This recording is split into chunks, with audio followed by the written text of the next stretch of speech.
नमस्कार, सत्ता के महासंग्राम के इस खास बुलेटिन में आपका बहुत स्वागत है। मैं हूं आपके साथ अंशिका पाठक। छत्तीसगढ़ की बात करेंगे, जहां कार्टून वॉर जारी है।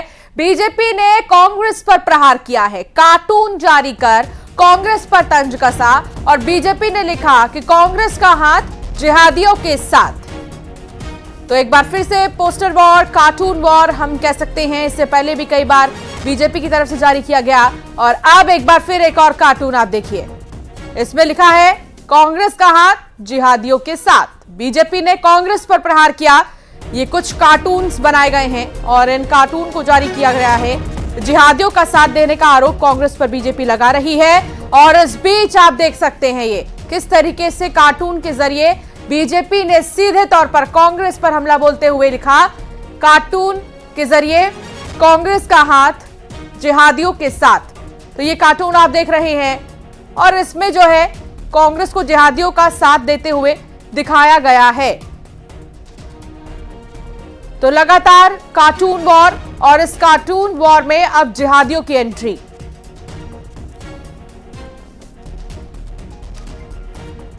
बीजेपी के कार्टून वॉर पर कांग्रेस ने पलटवार किया है। कांग्रेस के नेता सुशील आनंद शुक्ला का कहना है कि बीजेपी का कार्टून निंदनीय है, ऐसे विभाजनकारी वीडियो जारी करते हैं, बीजेपी का यही चरित्र उसे ले डूबेगा। बेहद ही अभद्र है। कांग्रेस पार्टी इसकी निंदा करती है। यह भारतीय जनता पार्टी का चरित्र है। 4 चुनाव तक हिंदू मुस्लिम मीट मटन मछली मंगलसूत्र करने वाले प्रधानमंत्री 4 चरण के बाद रो रो कर 5वें चरण में कहते हैं कि वो हिंदू मुस्लिम नहीं करते हैं। उनकी पार्टी का वास्तविक चरित्र यह है कि विपक्ष के एक नेता का इस प्रकार का कार्टून बनाता है और कार्टून बना के उनकी छवि खराब करने की कोशिश करती है। ये भारतीय जनता पार्टी की बौखलाहट है। देश इस प्रकार की विभाजनकारी, इस प्रकार की विघटनकारी, इस प्रकार की स्तरहीन राजनीति को बर्दाश्त नहीं करता है। इसीलिए देश की जनता ने। तो आपने सुना कांग्रेस की तरफ से क्या कहना था। कांग्रेस का ये कहना है कि विभाजनकारी सोच भारतीय जनता पार्टी की। इसके अलावा ये भी कहा गया कि इस तरीके से जिहादियों के साथ जोड़ना कांग्रेस पार्टी को। तनु हालांकि हमारे सहयोगी साथ जुड़ गई हैं। तनु, अब जो कार्टून वॉर है वो जमीनी मुद्दों से उठकर अब सीधे राष्ट्रीय मुद्दों तक आ गया है। जिहादी का मुद्दा उठा दिया गया है और सीधे कांग्रेस पर जिहादियों का साथ देने का आरोप बीजेपी ने लगाया।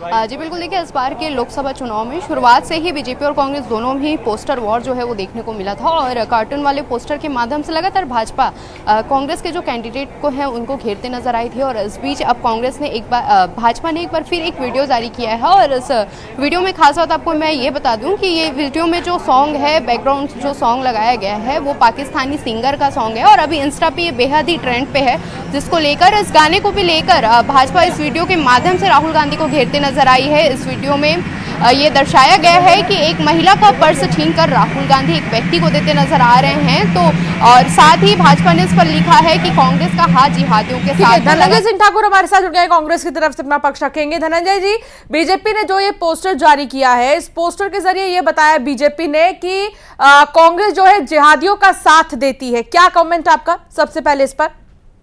देखिए, 10 साल से देश की जनता ने देखा है कि नरेंद्र मोदी जी की सरकार ने महिलाओं के गुल्लक के पैसे को छीनने का काम किया है। नरेंद्र मोदी जी की सरकार में ही महिलाएं अपने मंगलसूत्र, हाथ के कंगन, कान की बाली और पैर की साटे को बेचने के लिए मजबूर हुए हैं। नरेंद्र मोदी की सरकार में मजदूरों से काम धाम छीना गया है, किसानों से उनकी उपज की सही कीमत को छीना गया है। आप देखेंगे छात्रों से उनकी नौकरी के अधिकार को छीना गया है। तो छीनने का काम 10 साल से नरेंद्र की सरकार कर रही है। कांग्रेस ने तो 10 साल में जो नरेंद्र मोदी की सरकार ने जो जनता चीजें छीनी है उसको वापस लौटाने का दावा किया है और वादा किया है। और भारतीय जनता पार्टी जब मुद्दा उनके पास नहीं बचता है तो नफरत के अलावा उनको चाहता है क्या? ये जितना नफरत फैलाएंगे, जितना जहर घोलेंगे, उतनी इनकी सीटें कम होगी और देश की जनता नरेंद्र मोदी सरकार की नाकामी को समझ जाएगी।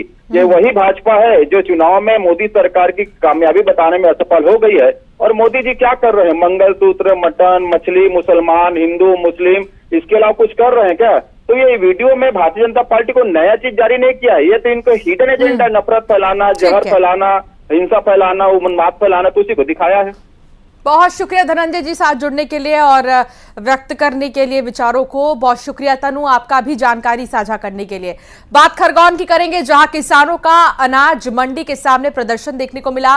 कपास का बीज नहीं मिलने से किसान नाराज हैं। किसानों का चक्का जाम तक देखने को मिला है और चित्तौड़गढ़ भूसावल पर वाहनों की लंबी कतार लगी हुई है। किसानों ने बीज की कालाबाजारी का आरोप लगा दिया है। भीषण गर्मी के बीच आप देखिए किस तरीके से जो किसान हैं वो बीज लेने के लिए पहुंचे हैं, लेकिन इसका कोई हल नहीं निकल रहा है और किसानों का ये कहना है कि लंबी लंबी लाइनों में लगा रहना पड़ता है।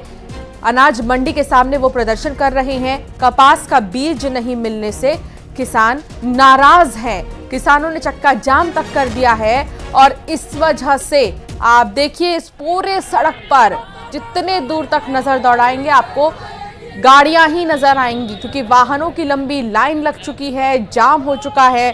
किसानों ने बीज की कालाबाजारी का आरोप लगाया है और कहा कि जब हम जाते हैं लेने तो बीज मिलते ही नहीं हैं।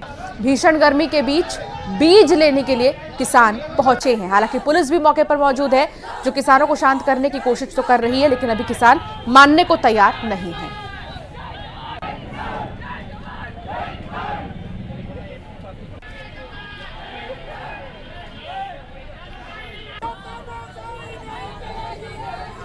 सर हम मंडी परिसर में काकड़े के लिए आए हैं 4 बजे दिन से, और यहाँ पे सूचना दे रहे हैं कि आज काकड़े नहीं मिलेंगे। कितने बजे? 9:30 बजे। कि किसान बेवकूफ़ है कि फोकट में लेके जा रहे हैं, हम पैसे दे रहे हैं किसान। और कपास थोड़ा भी खराब निकलता है तो बोलते हैं हमारी कोई जवाबदारी नहीं है। क्या करें हम? नौकरी वालों को नौकरी का पैसा मिल जाएगा, किसानों को कहाँ से दोगे आप? आशुतोष संवाददाता साथ जुड़ गए हैं। आशुतोष, किसान परेशान है, उनका कहना है कि कपास की कालाबाजारी हो रही है। क्या अब भी अपनी मांगों को लेकर अड़े हैं? अंशिका, मैं बताना चाहूंगा ये चित्तौड़गढ़ भुसावल मार्ग है। यहाँ पर अनाज मंडी साहब है मंडा बिस्टान रोड पर, और यहाँ पर किसानों ने चक्का जाम कर दिया। किसानों का है कि जो राशि का बीज है और एक आशा कंपनी का 2 बीज जो किसानों को कपास की बोनी अभी बारिश के पहले बोनी करना है, और उसको लेकर किसान परेशान है। कल भी लंबी लंबी लाइनों में परिवार सहित बच्चों सहित किसान पहुंचे थे, लेकिन आज कृषि विभाग द्वारा टोकन कल दिया गया था, लेकिन आज जो है कृषि विभाग के द्वारा टोकन बांटना बंद कर दिया गया। एक किसान को एक ऋण पुस्तिका पे 2 पैकेट दिए जा रहे हैं। किसानों में आक्रोश है। आज सुबह 5 बजे से किसान यहाँ मंडी पहुंच गए थे और उनको बीज नहीं मिल रहा था, इसलिए आक्रोशित और नाराज किसानों ने बिस्टान रोड पे चक्का जाम कर दिया है। मौके पर additional SP Baghel, SDM Bhaskar सहित पुलिस बल मौजूद है। लगातार उनको समझाइश दी जा रही है। किसानों का ये कहना है कि बारिश का मौसम आने वाला है और अगर किसानों को बीज नहीं मिलेगा तो क्या करेगा। अब जो राशि कंपनी का जो बीज है और आशा एक बीज है, ये दोनों की डिमांड है, लेकिन पूर्ति नहीं कर पा रहे। तो वहां मौके पे कृषि उप संचालक भी पहुंचे। उन्होंने कहा कि 3.5 लाख पैकेट बीज आ गया है, लेकिन 9 लाख के करीब डिमांड है, और कंपनी से बीज नहीं आने की वजह से जैसा बीज जैसे जैसे आ रहा है, एक एक किसान को 2-2 दिया जा रहा है। किसानों ने कालाबाजारी के आरोप लगाए। हालांकि कृषि विभाग या जिला प्रशासन को अभी कोई ऐसी शिकायत नहीं मिली है। एसडीएम भास्कर गाचले ने स्पष्ट कहा है कि अगर किसान शिकायत करते हैं और बताते हैं कि कालाबाजारी हो रही है तो एफआईआर की जाएगी। और जो डीलर है, 5 डीलर है खरगोन में, इनके खिलाफ भी उनका लाइसेंस भी रद्द किया जाएगा। लेकिन किसानों का आक्रोश अभी भी थमा नहीं है और करीब 1 से 1.5 घंटा हो गया लगातार काम जारी है। लेकिन एडिशनल एसपी, एसडीएम, टीआई सब लोग किसानों को समझाइश दे रहे हैं। और कृषि विभाग जो आज टोकन नहीं बांट रहा था, आज वापस टोकन बांटने के लेकर अभी समझाइश दी जा रही किसानों को कि टोकन बांटे जाएंगे। कृषि विभाग का ये भी कहना है कि किसान जो है वो राशि कंपनी का और आशा कंपनी का ही बीज चाहते हैं, जबकि बाजार में दूसरे जो ब्रांड है कपास जो सफेद सोना है उसके हैं। लेकिन किसानों का लगातार आक्रोशित है। छोटे छोटे मासूम बच्चे और महिलाओं सहित पूरे परिवार सहित किसान जो है अनाज मंडी पहुंचे हैं। बिल्कुल, और वो परेशान है और उनकी कोशिश है कि जल्द से जल्द उनकी मांग सुन ली जाए। बहुत शुक्रिया आशुतोष जानकारी साझा करने के लिए। छिंदवाड़ा के अस्पताल में चूहों का आतंक है। जी हां, चूहों ने महिला मरीज के पैर कुतर दिए। सरकारी अस्पताल में बड़ी लापरवाही सामने आई है। चूहों ने मरीज के पैर कुतर दिए हैं। अब ऐसे में सवाल ये कि मरीज तो है ही एडमिट वहां पर, लेकिन चूहे क्या कर रहे हैं? क्या वहां पर इस ओर ध्यान नहीं दिया जा रहा? सरकारी अस्पतालों की इस तरह की जो स्थिति है वो उजागर हो चुकी है और अब मरीज परेशान है, क्योंकि एक तो वो अपनी बीमारी के चलते अस्पताल में एडमिट है, तो दूसरी तरफ चूहे उनके पैर कुतर रहे हैं। एक महिला के मरीज जो कि एडमिट थी हॉस्पिटल में, महिला मरीज के पैर चूहों ने कुतर दिए।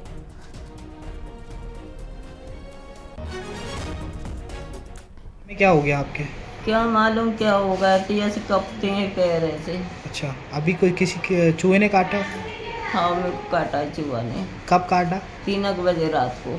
तो इसके बाद आपने चूहे काटने के बाद किसको बताया? किसी को बताया? सुबह उठे ये सब जब बताई सबको, फिर तो यहाँ नर्स को बताए? हाँ बता दिए। उन्हें चूहे का इलाज करी आपका? नहीं, अभी नहीं करी? नहीं करी। तो यहाँ चूहे बहुत है? हाँ, 2-3 घूम रहे हैं। तो सुना आपने, ये महिला मरीज हैं, ऐसे ही परेशान हैं अपनी स्थिति से, और अब चूहों को कैसे काबू में किया जाए। चूहे भी मरीज महिला के पैर कुतरते नजर आए। राजेश करमेले संवाददाता साथ जुड़ गए हैं। राजेश, इतनी लच्चर व्यवस्था सरकारी अस्पतालों की क्यों? देखिए, छिंदवाड़ा का सरकारी अस्पताल जो रहा है, मेडिकल कॉलेज जरूर यहाँ पर बन गया है, लेकिन सरकारी अस्पताल गंदगी और इस तरह की घटनाओं के लिए अक्सर चर्चाओं सुर्खियों में बना रहा है। कुछ समय पहले ये जरूर घटनाएं सामने आई थी कि मरचुरी में चूहे घूम रहे हैं, शवों को कुतर रहे हैं, लेकिन अब तो हद ही हो गई जब चूहे मरीजों को कुतरने लगे, मरीजों के पास पहुंचने लगे हैं। फीमेल वार्ड में चूहों की जो चहलकदमी है वो देखी जा रही है। मरीज बहुत परेशान है। मरीजों ने चिकित्सकों से भी साफ कहा है कि अगर ये हालात रहे तो वो यहाँ से कहीं भी गांव में अपना उपचार कराने के लिए मजबूर हो जाएंगे। मरीजों के परिजनों ने शिकायत की है।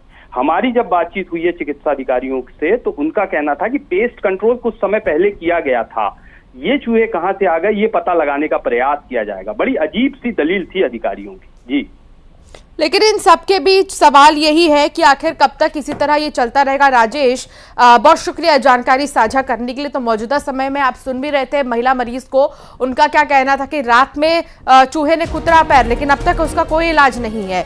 ऐसे में बहुत परेशान है मरीज।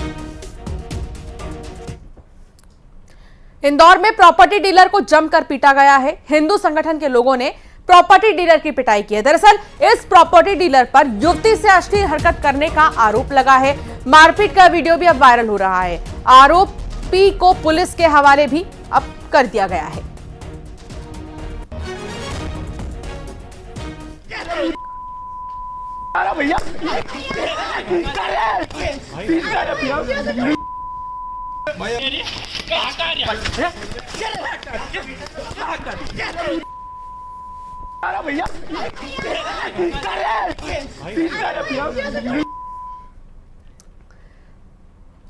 रायसेन में बाघ की दहशत है और रायसेन में बाघ के हमले में ग्रामीण की मौत हो गई है।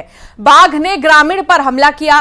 रायसेन जिले के नीमखेड़ा में यह घटना हुई है और पुलिस को खेत में ही ग्रामीण का शव मिला। पुलिस और वन विभाग अब बाघ की तलाश में जुट गया है।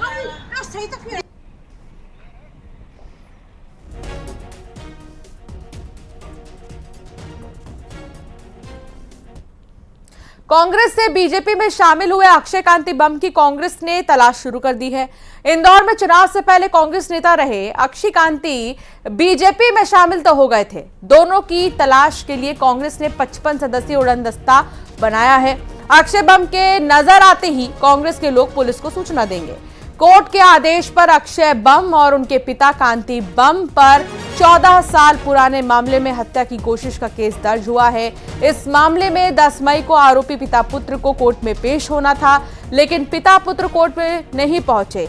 कोर्ट ने दोनों आरोपियों के खिलाफ गिरफ्तारी वारंट जारी किया है।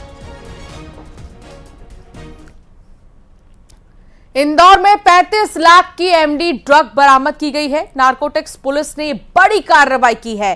पाक अधिकृत कश्मीर पीओके से सप्लाई की गई थी ये एमडी ड्रग्स। आरोपी शाहरुख और सलीम को गिरफ्तार किया गया है। पूछताछ में आरोपियों ने पाक अधिकृत कश्मीर से ड्रग सप्लाई की बात कबूली है। एक ट्रक ड्राइवर से ड्रग लेने की बात की गई है। ट्रक ड्राइवर को नारकोटिक्स पुलिस ने आरोपी बनाया है और अभी ट्रक ड्राइवर फिलहाल गिरफ्त से दूर है, लेकिन पूछताछ में कई बातों का खुलासा किया गया है शाहरुख की तरफ से और सलीम की तरफ से। इन 2 आरोपियों को भी गिरफ्तार किया गया है और जानने की कोशिश की आखिर इतने भारी मात्रा में एमडी ड्रग्स ये कहां लेकर जा रहे थे, कहां से ला रहे थे। हालांकि इन्होंने कबूली है कि सप्लाई पीओके से होती थी।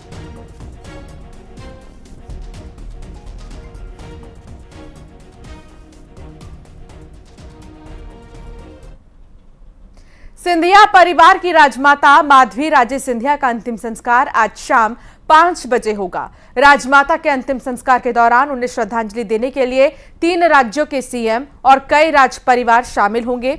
मध्य प्रदेश के मुख्यमंत्री डॉक्टर मोहन यादव अंतिम संस्कार में शामिल होंगे। राजस्थान के सीएम भजनलाल शर्मा, छत्तीसगढ़ के मुख्यमंत्री विष्णुदेव साय भी श्रद्धांजलि देने के लिए ग्वालियर पहुंचेंगे। नेपाल, कश्मीर, बड़ौदा और धौलपुर राज परिवार के सदस्य भी राजमाता के अंतिम संस्कार में मौजूद रहेंगे। राजमाता के बेटे केंद्रीय मंत्री ज्योतिरादित्य सिंधिया उन्हें मुखाग्नि देंगे। छतरी पर होने वाले अंतिम संस्कार में 20,000 लोग शामिल होंगे। राजमाता के अंतिम संस्कार के लिए एयरपोर्ट से महल और सिंधिया छतरी तक भारी सुरक्षा व्यवस्था की गई है।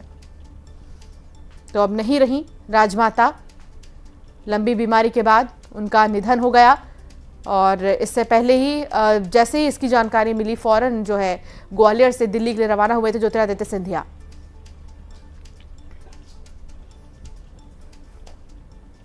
राजेश सिंधिया का आज कटोराताल स्थित सिंधिया छतरी पर अंतिम संस्कार किया जाएगा।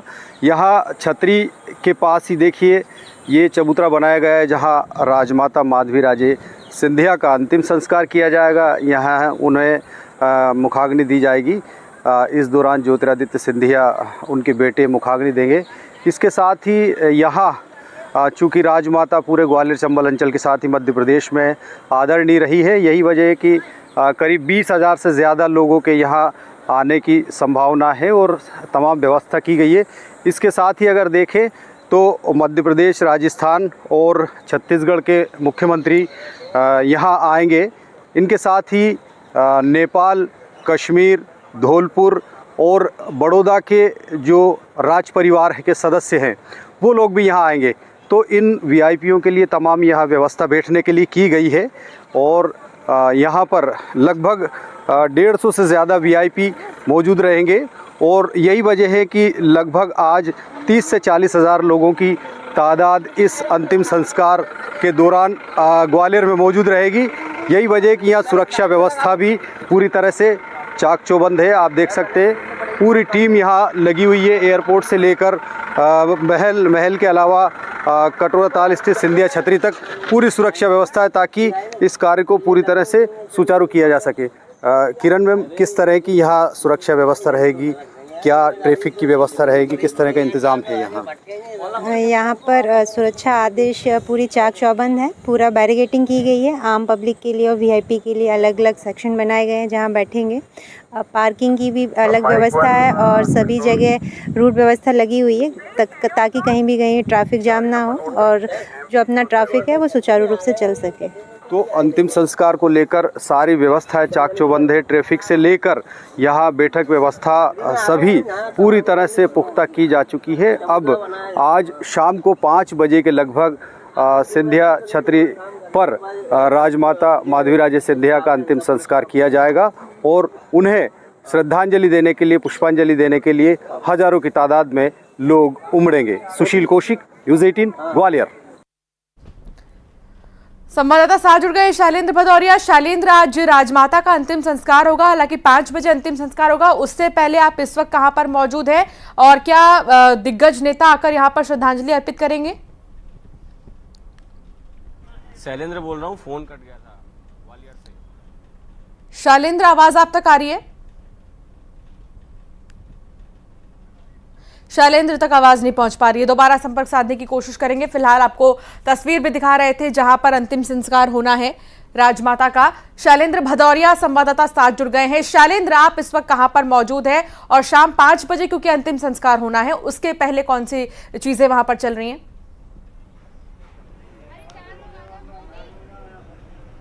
देखिए बिल्कुल मैं अभी जयविलास पैलेस के बाहर मौजूद हूं और उन तमाम जो लोग हैं उनके आने का सिलसिला शुरू हो गया और राजमाता विजय राजे माधवी राजे का पार्थिव शरीर जो है वो अब ग्वालियर एयरपोर्ट आ चुका और अब से कुछ देर बाद वो यहां पर महल में पहुंचेगा। आप देख सकते हैं तमाम जो सुरक्षा व्यवस्थाएं यहां पर कड़ी की गई हैं और जो लोग यहां पहुंच रहे हैं अभी चिन्हित लोगों को ही अंदर आने दिया जा रहा है, बाकी लोगों को अभी बाहर ही रोका गया। बताया जा रहा है कि जब उनका पार्थिव शरीर अंदर आ जाएगा उसके बाद अंतिम दर्शन के लिए लोगों को अंदर आने दिया जाएगा। हालांकि मीडिया को भी अभी अलाउ नहीं किया। बहुत सारे लोग यहाँ पर मौजूद, उनसे बात करने का प्रयास करेंगे। आप लोग पहुंचे हैं, कितनी दुख की घड़ी सिंधिया परिवार के लिए आज? ये महाराज के परिवार में बहुत बड़ा दुख हुआ है।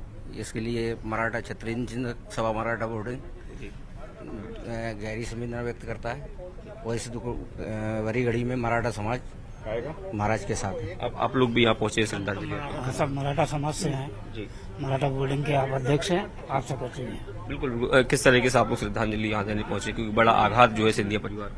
नहीं, बहुत बड़ा आघात है हमारे समाज के लिए भी। मैं मराठा समाज का अध्यक्ष हूँ।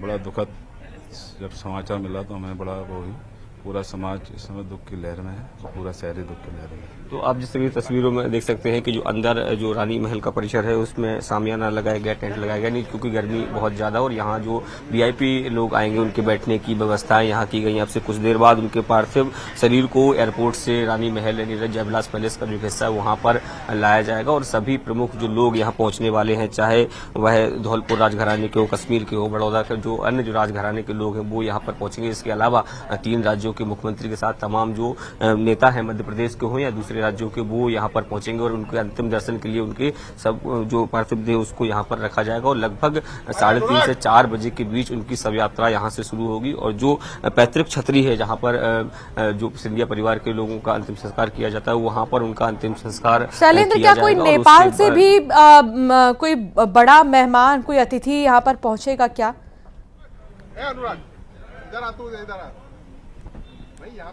बिल्कुल निश्चित तौर पर देखिए मध्य प्रदेश के मुख्यमंत्री डॉक्टर मोहन यादव लगभग 3 बजे के आसपास यहाँ पहुंचेंगे। इसके साथ ही राजस्थान के मुख्यमंत्री भजनलाल शर्मा के आने की भी सूचना है। इसके साथ ही छत्तीसगढ़ के मुख्यमंत्री विष्णुदेव साय भी यहाँ पहुंचेंगे। इसके अलावा मध्य प्रदेश बीजेपी से जुड़े तमाम जो बड़े नेता हैं उनके पहुंचने का सिलसिला भी शुरू हो गया। मध्य प्रदेश के कृषि मंत्री अदल सिंह कंसाना हो या फिर अगर जो दूसरे अगर नेताओं की बात करूं तो प्रभुराम चौधरी, इमरती देवी, इसके अलावा तमाम जो नेता हैं उनके पहुंचने का सिलसिला जो है वो महल में शुरू हो गया। अब इंतजार है कुछ देर का और कि अब कुछ देर बाद उनके पार्थिव शरीर को यहाँ लाया जाएगा और उसके बाद उनके अंतिम दर्शन के लिए रखा जाएगा और तमाम जो लोग हैं जो यहाँ बड़ी संख्या में पहुंचे हैं उनको अंदर प्रवेश दिया जाएगा। हालांकि अभी कुछ लोगों को प्रवेश दिया गया है, सभी लोगों को भी एंट्री नहीं दी क्योंकि उनका पार्थिव शरीर अब तक यहाँ नहीं पहुंचा और जैसे ही जब वो यहाँ पहुंचेगा उसके बाद यहाँ पर उनको अंतिम विदाई देने के लिए पहुंचेंगे और भी कुछ लोग। अच्छा, किस तरह आप लोग यहाँ पहुंचे हैं, कितना बड़ा दुख आज सिंधिया परिवार के लिए? यह बहुत बड़ा दुख है।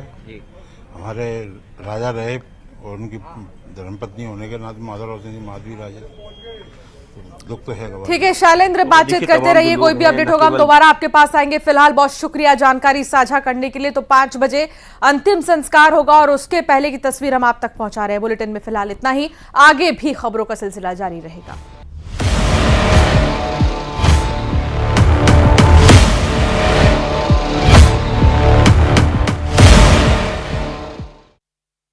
कोरबा में गिरीश को लंदन में मिला ग्लोबल